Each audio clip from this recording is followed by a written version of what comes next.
Recently, you've probably seen a lot of this guy. But you might have also seen a lot of these guys. They are Auslan Interpreters, and they help thousands of deaf Australians understand what's going on. But what is Auslan? Well, I've got Queensland interpreter Mikey Webb to help us out a bit. So Auslan is Australian Sign Language, so it's an acronym. So the AUS is the Australian, and then the LAN is Sign Language. So it's just the acronym. It is a sophisticated language. It is the language of the deaf community here in Australia. Each sign language around the world is different. Us here in Australia, we're very similar to the British. It's not just a word-for-word translation, though. See, Auslan and English are completely different languages, and it's up to Mike to make sure the message gets across. Well, I think the common misconception is that that Auslan is basically just English on the hands, and it's actually really not the case. There is no written form of Auslan. You can't sort of write in sign. 90% of the community have grown up with signing as their first language. English is their second language.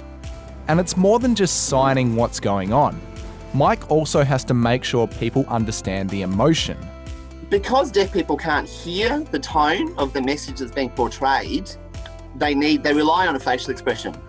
So I think the best example I could give is if I was smiling away saying, there was a plane crash in Australia and 20 people died.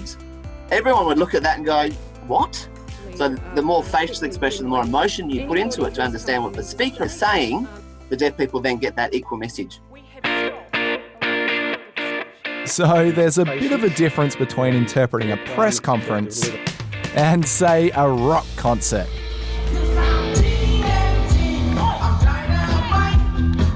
That deaf audience that are there because they might be massive AC/DC fans.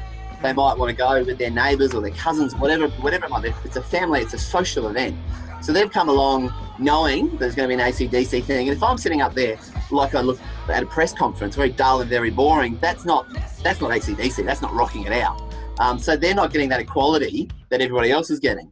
Auslan interpreters are being seen on our screens a lot more. And kids in some schools are even learning Auslan as a second language. How old are you? Mike says everyone should have access to the same message, no matter how it's delivered. Personally, I think deaf people should get access to all forms of media and all that information on a daily basis, not just when there's an emergency. So to have an interpreter there to get the message across, to make sure that everyone is really understanding the seriousness now, especially with COVID-19, it's so important. I miss you.